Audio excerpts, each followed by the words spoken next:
Good evening, this is Josh from The Road Goes Ever On, and we've just been thinking about setting up a series of videos for people who are new to the Lord of the Rings LCG.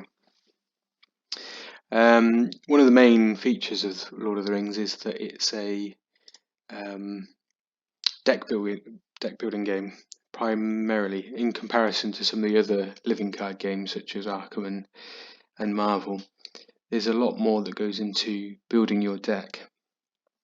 And I imagine there's quite a few people, if you're new to the game, you've bought the core set and it's all a little bit overwhelming. What cards are good, what cards are not so good.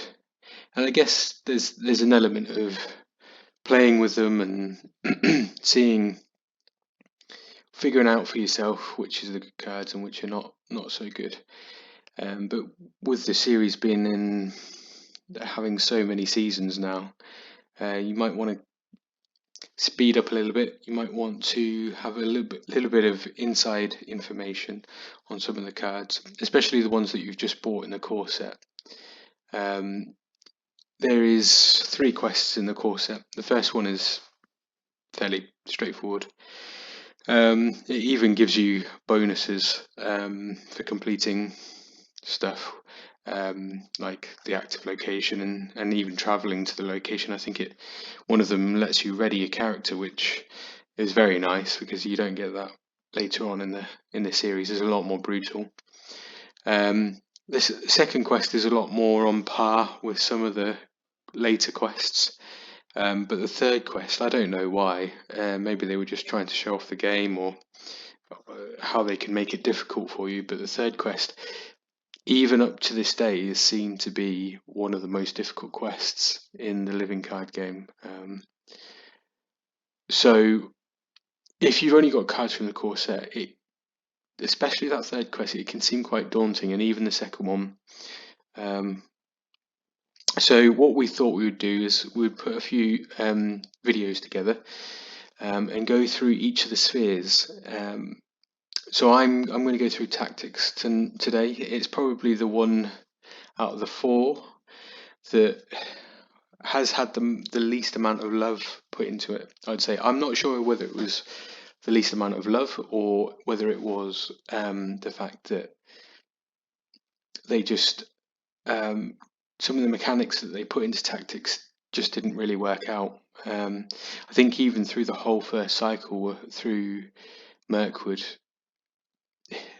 I think later they get some eagles, but nothing really lands. None of their cards from tactics really kind of make an impact where you're like, oh, I really like that card. And if you see the other videos on spirit and leadership and lore, there are some cards that even to this day I still use. I mean, I've only been playing for a year, so I can't claim to be up to date with the cards, but quite a lot of the tactics cards I still don't use, and probably never used, even going back to the beginning. So sadly, it didn't get much love. So let's start off. I'm going to go with the heroes first of all. Now, going against what I've just said, the heroes did actually. There are some decent heroes here, and quite thematic as well too. Tactics it seems to be the one that's better at attacking and defending. So there's different phases of the game. I'm sure you know if you've read the rules, played a game, different phases, and one of them you have to defend and attack in that order. So you start off defending and then you attack. And these heroes are built for that reason. So let's start off with Gimli. So let's take a look at Gimli. He is a 2/2/2, which isn't bad stats. He has 5 health, which is very good. There's not a lot of heroes that have 5 health this early on, so that's a decent amount of health, and his stats aren't bad. He does have a lot of threat though. 11 is quite high. I think it's one of the highest at this stage in the game from the core cards. So if you're trying to keep your threat low, Gimli, you're going to have to put him with a couple of lower threat heroes. And if you don't know this already, higher threat, they tend to be better characters or heroes than the lower threat ones. So it's not always true. I think there's some gems in the lower threat ones. It's just not completely apparent at the beginning. Okay, so I think the main thing for Gimli is his he gets +1 damage for each damage token on him. So it's kind of that, if you think of like computer games or other games, it's that critical strike thing. Often in games, your character gets more damage, is able to output more damage if they are lower health. I've seen it in other games before. So they're going for that here, where he can, I guess, if you stick on, I'm not going to talk about it today, but if you stick on the, what was it called? The chainmail. Can't think of the name.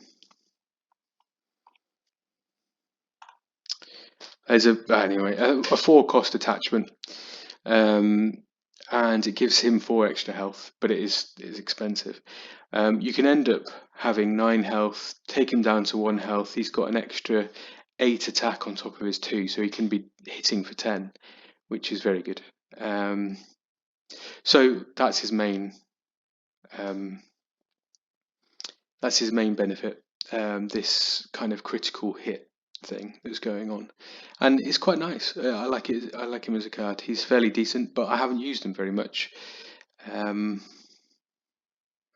Yeah. Moving on to Legolas, he's got an interesting. He's an interesting hero. He only has 1 willpower and 1 defense, which is quite low. He has a lower threat, so it's 9, so that's a lot better. And he's got a little bit lower health at 4, which isn't bad at all. His 3 attack is still pretty decent. That's better than Gimli before Gimli gets any buffs. So the good thing about Legolas is he's got the ranged, which can be very helpful in multiplayer games, but solo, pointless. So if you're playing solo, just ignore ranged. But the other thing that's very useful is after Legolas participates in an attack that destroys an enemy, place 2 progress on the current quest. So he actually quests for you by attacking. So if you're struggling, you can get landlocked, or you could end up with loads of enemies in the staging area. Legolas can still place progress on the quest by killing enemies, which can end up becoming very helpful and can get you out of a bit of a rut. And then last but not least, probably the hero that has come up the most after playing core, when we've had some more of the later heroes come in and we've started kind of diversifying. There's been later quests where we've been like, oh, we could really use Thalen right now, and you'll see that when I read out his text. But straight away, he's a 9 threat, so he's similar to Legolas. Actually, they both got the same threat. He's got 1 willpower, which probably a bit of a detriment to him, because he usually is only ever questing, and you'll see why in a second. He's got 2 attack and 2 defense and 4 health, so he's very similar to Legolas, except from he's got 1 less attack and 1 more defense. But his ability, it can be very, very useful. So his ability is, whilst Thalen is committed to a quest, deal 1 damage to each enemy as it is revealed by the encounter deck. So every single time an enemy comes out of the encounter deck into the staging area, whilst he's questing, they take 1 damage. And there are quite a few 1 health enemies in there.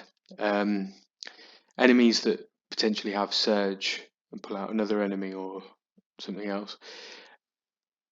Because he kills it straight away, because he deals his 1 damage, he kills it straight away before that surge can come in, or before the detrimental effect can come in. So it can actually be really helpful. And then on the other hand, it could bring a 2 health character down to 1 health. And you'll see later I've got, for instance, Gondorian Spearman that I'm going to talk about. When a Gondorian Spearman defends, he deals 1 damage immediately, which clears the card. So 2 damage for free from Thalen, and then Gondorian Spearman. So out of the 3 heroes, Thalen is probably the one that pops up the most after you kind of diversify into later heroes. Gimli, I just think has been a bit underused. I still think he's decent, but I think what I found with heroes that can do a lot of damage, Borum is an example. I mean, it could have been any tactics one, but there's later on something called Gondorian Fire, which can rack up a lot of damage onto one tactic hero or one hero, and as long as he's Gondorian, and they're very good at attacking a big enemy, but in the quest where you get swamped by loads of enemies, it's not as helpful. So anyway, that's for another day. So after the 3 heroes, I'm going to talk about tactics and my top 5 cards in tactics. Hopefully, if I give you my top 5 cards in the core set from tactics, you can have a look at them and maybe incorporate them into your deck, and it might help you with the deck building. So, and it was quite hard for tactics because, like I said before, tactics hasn't always been great until a lot later on. So some of these early cards not overly helpful, and I probably advise, if you're playing for the first time, maybe stay away from tactics, or just have 1 hero who's tactics and 2 spirit or leadership or law. So anyway, right, okay, first card, the Blade of Gondolin. Now you may notice that this card is very similar to Legolas. You attach to a hero, so it has to be attached to a hero, and it's also restricted. So I don't know if you know the rule about restricted, but if you can only have 2 restricted items on a hero. If you have another one, you have to then destroy an old restricted item. And every time the hero attacks an orc, it has +1 attack, which is helpful. The main thing is the response that comes with it. And the response is very similar. You might have recognized it with very similar to Legolas. So after attached hero attacks and destroys an enemy, place 1 progress onto the current quest. So exactly what I said with Legolas, it can be helpful to get you progressing on your quest, to get you out of sticky situations where you've been landlocked or you've got loads of enemies in the staging area. It might be just what you need to progress you to the next section of the quest. So it can be helpful, and it's not a card that's come up very often since playing with core cards. I wouldn't use it now, but back then, if I only had core cards, I probably would use this in a tactics deck. Next card, Swift Strike. Now, Swift Strike can be very helpful, and very helpful later on as well. I would use this potentially with the Gondorian Spearman, because the Gondorian Spearman already does this. You'll see in a second. But you can use it with anybody. And after a character is declared as a defender, deal 2 damage to attacking enemy. So say you've got Thalen. Thalen's quested. He's already got 1 damage on him. He's got 3 health. He attacks you. He's only got 2 remaining.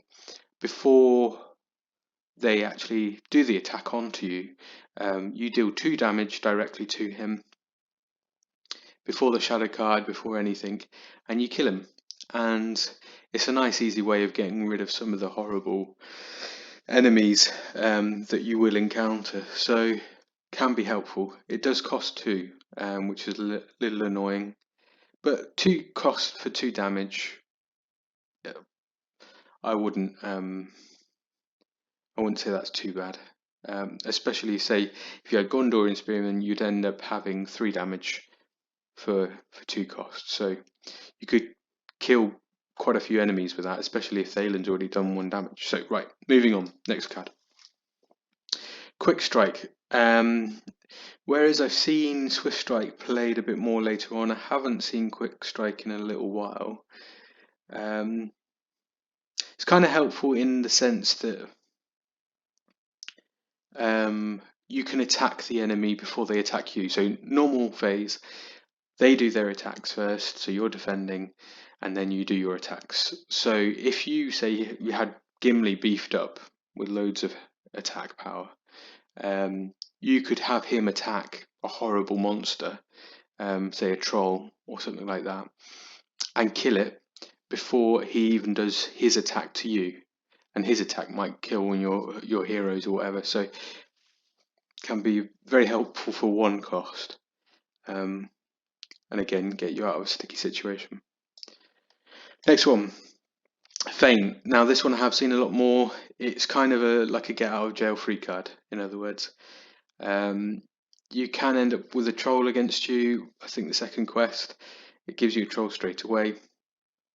And if you can't handle that troll 1 turn, or if you just need 1 turn to set up or something, you can play Feint, choose the hill troll, and that hill troll can't attack for a turn. So it gives you a free turn to do something else, to ignore the troll and do what you need to do, set up, or even I don't know, survive if it's going to kill one of your heroes. So get out of jail free card, Feint. And then here we go with our Gondorian Spearman. So exactly what I said, he's a 2 cost ally, so fairly cheap. When I brought it in front of my friends who you will meet, they're doing the other videos, Stephen and Michael, Stephen mentioned that he thinks that potentially the Gondorian Spearman costs too much.